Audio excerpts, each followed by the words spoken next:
భక్తి భాస్కర ప్రేక్షకులకు నమస్కారం. ఆలయ దర్శనం కార్యక్రమానికి స్వాగతం. శ్రీ మహావిష్ణువు దశావతారాలలో నృసింహావతారం ఎంతో విశేషమైనది, విశిష్టమైనది. సగం నరుడిగా సగం సింహం ఆకారంలో రూపుదాల్చడం నరసింహావతార ప్రత్యేకం. దుష్ట శిక్షణ, శిష్ట రక్షణ కోసం సర్వాంతర్యామి తత్వాన్ని ప్రకటించడానికి, భక్తుని మాటను నిజం చేయడానికి దాల్చిన అవతారం ఇది. వందల ఏళ్ల క్రితం హైదరాబాద్ బంజారా హిల్స్లోని కొండ గుహలో స్వయంభువుగా వెలిసిన ఈ క్షేత్రానికి ఎంతో చరిత్ర ఉంది. తెలంగాణలోని మొదటి స్వర్ణ దేవాలయం స్వయంభూ శ్రీ లక్ష్మీ నరసింహస్వామి వారి దేవస్థానం విశేషాలను వీక్షిద్దాం. హైదరాబాద్లోని బంజారా హిల్స్ ఒకప్పుడు కొండ ప్రాంతం. ఈ గుహలో వెలిసిన స్వయంభూ లక్ష్మీ నరసింహస్వామి క్షేత్రం సుమారు 800 ఏళ్ల నాటిది. ఈ ఆలయాన్ని ఇస్కాన్ బెంగుళూరు శాఖ పర్యవేక్షణలో అత్యంత వైభవంగా తీర్చిదిద్దారు. తెలంగాణలో తొలి స్వర్ణ దేవాలయంగా మలిచారు. ఇక్కడ నరసింహస్వామి నిల్చొని భక్తులకు దర్శనమిస్తారు. లక్ష్మీ నరసింహుడు, శివుడు కలిసి ఉన్నటువంటి అద్భుతమైన దివ్య క్షేత్రమిది. నరసింహుడి కోసం సాక్షాత్తు శివుడే ఇక్కడ తపస్సు చేసిన పుణ్య స్థలమిది. ఒకప్పుడు చెట్లు చేమలతో నిండినటువంటి ఈ ఎత్తైన కొండపై ఎంతో ఆహ్లాదమైన వాతావరణంలో గోల్డెన్ టెంపుల్ వెలుగులను వెదజల్లుతోంది. అద్భుతమైన శిలపై లక్ష్మీ నరసింహుడు అవతరించాడట.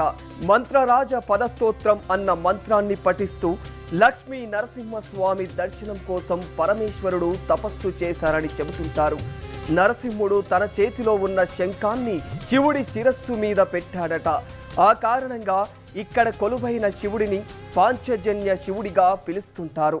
ఇక్కడ జరిగిన ఆ భగవత్ లీలను గమనిస్తే అకార్డింగ్ టు కొన్ని శాస్త్ర ప్రమాణాలు మరియు లోకల్గా మేము విన్నామాట, ఆల్మోస్ట్ ఒక 100 years పైగా ఇక్కడ నివసించిన వాళ్ళు కూడా మాకు చెప్పారు. ఇది పరమశివుడు ఘోరంగా తపస్సు చేసిన ఒక తపక్షేత్రం.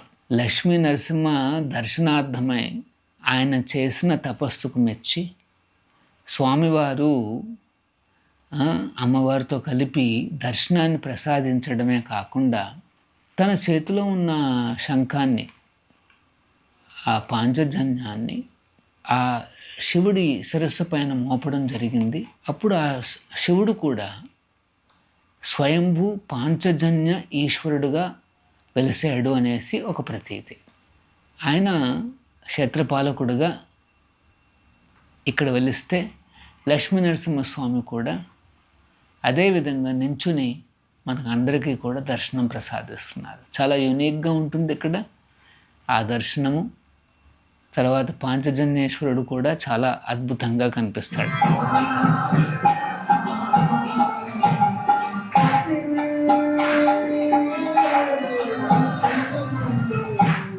Hare Krishna golden temple. ఇది మన బంజారా హిల్స్లో ఉన్నటువంటి హరే కృష్ణ గోల్డెన్ టెంపుల్. ఇక్కడ లక్ష్మీ నరసింహస్వామి స్వయంగా వెలిశారు. ఇక్కడ అలాగే గోశాల కూడా ఉంది. క్షేత్రపాలకుడు వచ్చేసి శివుడు ఇక్కడ. సో ఇక్కడ ఒక ప్రశాంతమైన వాతావరణం ఉంటుంది. ఇక్కడ ఎప్పుడు మనం వచ్చినా కానీ ఎంతో ఆహ్లాదంగా అనిపిస్తుంది.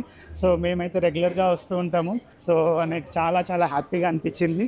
అలాగే ఇక్కడ మన శ్రీకృష్ణుడు, రాధాదేవి కూడా ఎంతో ప్రశాంతమైన వదనంతో ఉంటారు. చూస్తే మనసు ఎంతో పులకరిస్తుంది. జై హరే కృష్ణ. నిజాం కాలంలో అక్కన్న మాదన్నలు ఇక్కడికి వచ్చి పూజలు చేసేవారని స్థానికులు చెబుతారు.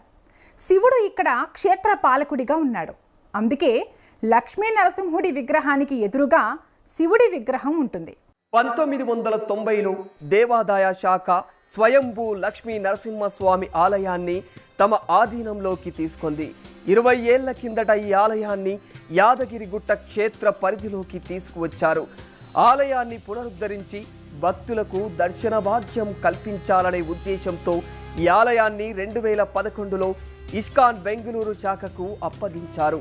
వారు ఈ ఆలయాన్ని తమ ఆధీనంలోకి తీసుకొని తక్కువ సమయంలోనే అత్యంత సుందరంగా తీర్చిదిద్దారు. తెలంగాణలోని తొలి స్వర్ణ దేవాలయంగా మలిచారు. సో ఇనీషియల్గా ఈ భూమి స్వామివారి భూమి చాలా ఉండేది. కానీ క్రమక్రమంగా ఈ బంజారా హిల్స్ డెవలప్ కావడంతో 90% వరకు కూడా అన్యాక్రాంతమైంది. ఫైనల్గా ఎవరో భక్తుడు ఇక్కడ గమనించాడు, ఒక చిన్న దేవస్థానం ఆల్మోస్ట్ బస్తీ టెంపుల్ అంటాం చూడండి, అట్లాంటి చిన్న దేవస్థానం. ఎటువంటి ఆగమాలు అవన్నీ సాధ్యం కాదు. అండ్ పూర్తిగా నెగ్లెక్ట్ అయి ఉంది. ఇంత చక్కటి నరసింహ క్షేత్రాన్ని ఎవరు చూసుకోవట్లేదన్న బాధతో వారు యాదగిరి గుట్టకు ఒక రిక్వెస్ట్ ఇచ్చారన్నమాట. దీన్ని ఏమన్నా అడాప్ట్ చేసుకుంటే స్వామికి మళ్ళీ పూజలు పునస్కారాలు పునరుద్ధరవుతాయి కదా అనేసి. సో ఆ రిక్వెస్ట్ మేరకు కొన్ని సంవత్సరాల క్రితము యాదగిరి గుట్ట ఈ దేవస్థానాన్ని అడాప్ట్ చేసుకుని పూజలు పునస్కారాల కోసం అర్చకులు నియమించి ధూపదీప నైవేద్యాలను కూడా వాళ్ళు ప్రవేశపెట్టడం ప్రారంభించారన్నమాట.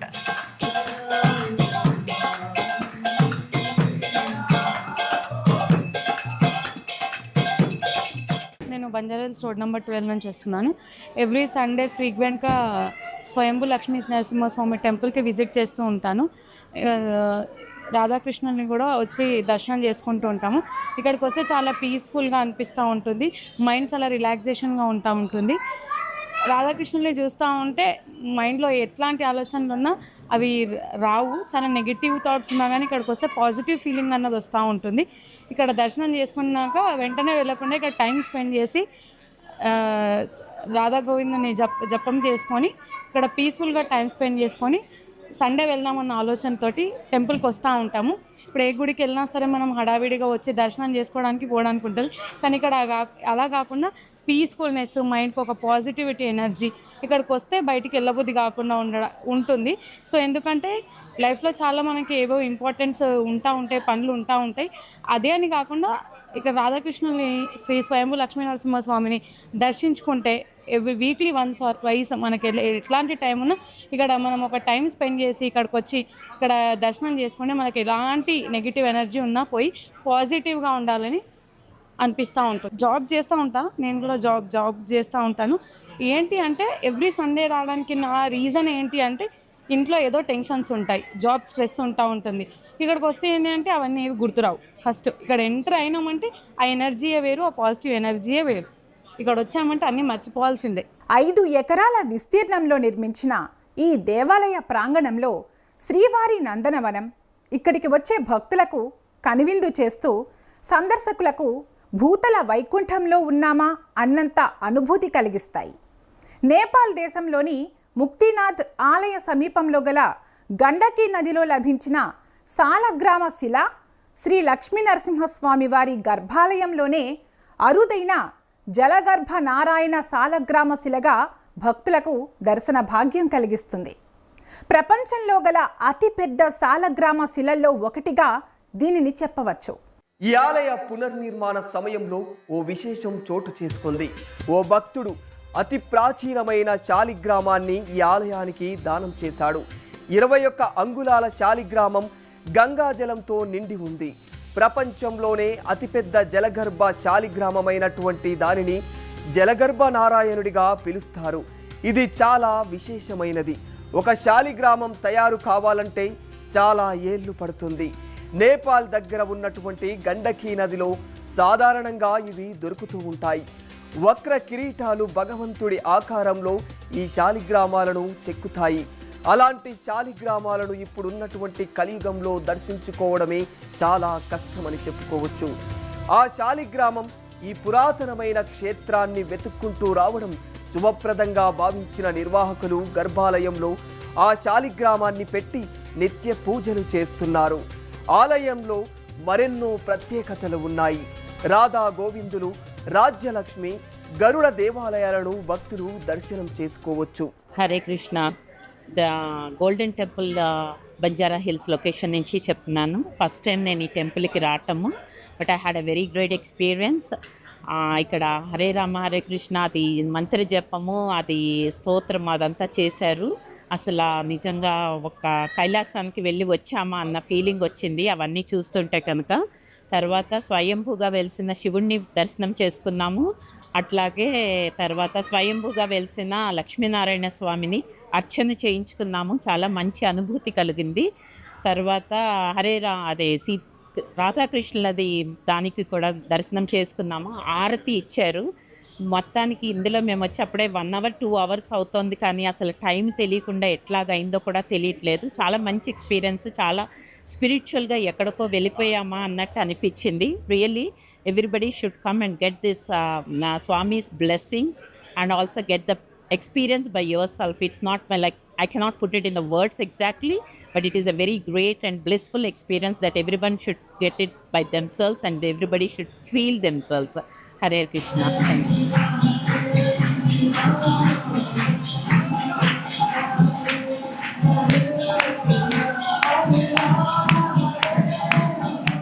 ఆలయాలు కేవలం ఆధ్యాత్మికతకు మాత్రమే పరిమితం కావని, సాటి మానవుడికి చేసే అనేకమైన సేవల ద్వారా కూడా భగవంతుడికి చేరువ కావచ్చునని నిరూపిస్తోంది హరే కృష్ణ ఉద్యమం.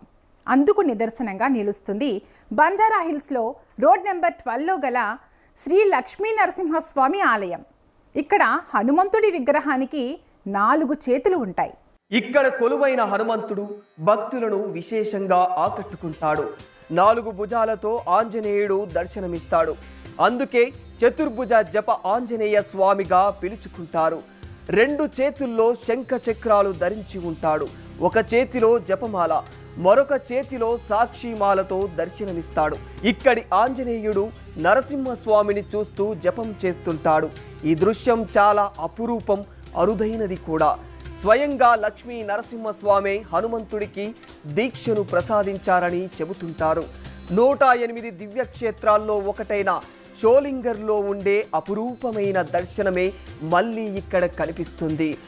భక్తులు కూడా జపమాల తీసుకొని మంత్రయోగ పీఠంలో తమ ఇష్ట దైవాన్ని ప్రార్థించుకోవచ్చు. ఆ లక్ష్మీ నరసింహ ఇక్కడ నుండి 108 అడుగులతో యాదాద్రికి చేరుకున్నారు. అక్కడ భక్తులకు వరాన్ని ఇవ్వడానికి అనేసి ఒక ప్రతీతి మాట.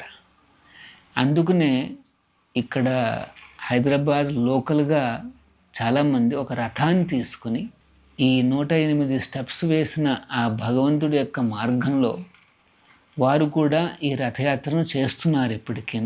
అంటే ఈ రీసెంట్ మోడర్న్ టైంలో ఆ ట్రెడిషన్స్ అనేవి తగ్గిపోయిన వాళ్ళల్లో కానీ ఈ ప్రతీతి ఉన్నది. వైదిక సాంప్రదాయం ప్రకారం అత్యంత సుందరంగా నిర్మించిన ఈ స్వర్ణ దేవాలయంలోకి అడుగు పెట్టగానే భక్తి పారవశ్యం కలుగుతుంది. సువిశాలమైన ఆవరణం, ఎటు చూసినా పచ్చని చెట్లు, అడుగడుగునా ఆధ్యాత్మికత ఉట్టిపడుతుంది.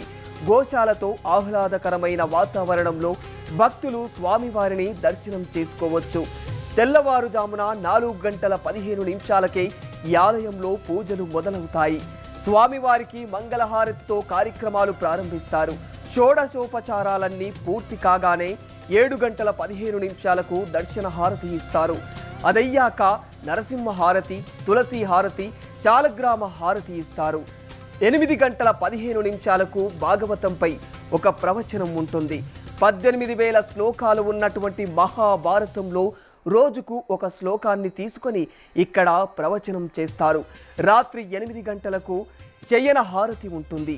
ఏడాది పొడవునా ఈ గోల్డెన్ టెంపుల్లో ఉత్సవాలు జరుగుతూనే ఉంటాయి. నరసింహ జయంతి, శ్రీకృష్ణ జన్మాష్టమి ఉత్సవాలను భారీ ఎత్తున నిర్వహిస్తారు. జనవరిలో వైకుంఠ ఏకాదశిని ఎంతో ఉత్సాహంగా నిర్వహిస్తూ ఉంటారు. హరే కృష్ణ ఉద్యమం ఆధ్వర్యంలో యువతకి స్వశక్తీకరణ సదస్సులు నిర్వహించి ప్రతి ఆదివారం భగవద్గీత ద్వారా సమాజ విలువలతో పాటు వారిలో ఆత్మవిశ్వాసం పెంపొందించే కార్యక్రమాలను రూపొందిస్తున్నారు. మంచి సమాజం ఏర్పడాలంటే దేవాలయాలన్నీ ఆధ్యాత్మిక విజ్ఞాన కేంద్రాలు కావాలన్నది ఇస్కాన్ సంస్థ ఆశయం. మనిషికి భగవంతుడికి మధ్య ఉన్న పరమార్థాన్ని తీర్చి కలియుగ కల్మషాలన్నింటినీ పారద్రోలడానికి దేవాలయాలు దోహదం చేస్తాయి. ఈ గోల్డెన్ టెంపుల్కు వచ్చే భక్తులకు దైవ దర్శనమే కాకుండా భగవత్ విజ్ఞానాన్ని ప్రసాదించాలనేది హరే కృష్ణ మూవ్మెంట్ వ్యవస్థాపకులు భక్తి వేదాంత స్వామి ప్రభుపాదుల వారి ఉద్దేశం. అందుకే భగవంతుడు కొలువైనటువంటి ఈ చోటు నుంచే భక్తులకు ఆధ్యాత్మిక జ్ఞానాన్ని పెంపొందిస్తుంటారు. పిల్లల నుంచి పెద్దల వరకు భగవద్గీత బోధిస్తుంటారు. గతంలో ఈ ఆలయాన్ని పెద్దగా భక్తులు వచ్చేవారు కాదు. ఎప్పుడైతే ఇస్కాన్ బెంగళూరు శాఖ ఈ ఆలయాన్ని పునరుద్ధరించి అద్భుతంగా తీర్చిదిద్దిందో అప్పటి నుంచి భక్తుల రాక రోజు రోజుకు పెరిగిపోయింది.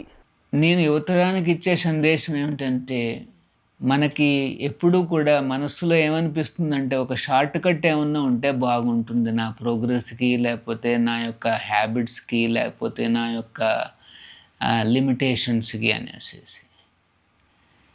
మా దేవస్థానం తరపున మీకు ఆహ్వానం ఏంటంటే, మా దగ్గర ఆల్రెడీ ఆ షార్ట్ కట్స్ ఉన్నాయి, దానికి ఒక ఏన్షియంట్ ప్రూఫ్లు ఉన్నాయి, హిస్టరీ ఉంది, సంప్రదాయం ఉంది. మీరు ధైర్యంగా వచ్చి ఈ అతి ప్రాచీనమైన ఫార్ములాని, షార్ట్ కట్స్ని మీరు ప్రాక్టికల్గా చేసి ఆ రిజల్ట్ని అనుభవించండి. ఆ తర్వాత మీరు సీరియస్గా భగవద్గీతను, ఈ కీర్తనలను, హరినామ సంకీర్తనను, ఆ నృత్యాలను తీసుకోండి. ఖచ్చితంగా మీ జీవితంలో చక్కటి ట్రాన్స్ఫర్మేషన్ రావడమే కాకుండా ఆ భగవంతుడి పట్ల, ఈ దేవస్థానం పట్ల, ఈ ప్రాచీన సంప్రదాయాల పట్ల ఆకర్షణ పెంచుకోగలిగితే మనం చాలా అదృష్టవంతులు అవుతాం.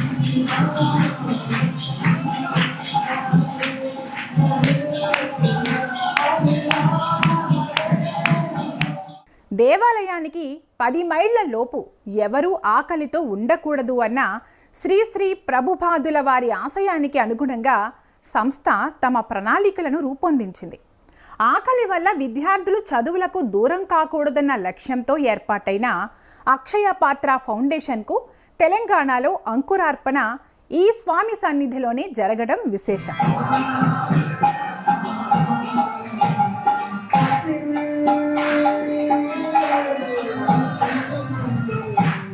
ఇక్కడ నిత్య అన్నదానం జరుగుతుంది. హైదరాబాద్ మహానగరంలో దొరికే 5 రూపాయల భోజనం, ఆసుపత్రుల్లో పంచే భోజనామృతం, అక్షయ పాత్ర కార్యక్రమాలకు ఈ గోల్డెన్ టెంపులే కేంద్రం కావడం మరో ప్రత్యేకత. ఆల్రెడీ మాది నడుస్తోందండి అక్షయ పాత్ర. ఆ అక్షయ పాత్ర ప్రోగ్రామ్ని ఇక్కడ కూడా మొదలు పెట్టమన్నారు. ఇక్కడ నుండి అక్షయ పాత్ర కూడా ప్రారంభమైందన్నమాట. అందుకనే అన్ని ఫీడింగ్ ప్రోగ్రామ్స్కి మూలాధారం ఈ క్షేత్రంలో మేము మా ప్రాజెక్ట్ను మొదలుపెట్టినాం. ఈ గోల్డెన్ టెంపుల్ను సందర్శించాలనుకునే భక్తులు బంజారా హిల్స్ రోడ్ నెంబర్ 12 మీదుగా ప్రయాణం చేసి చేరుకోవచ్చు.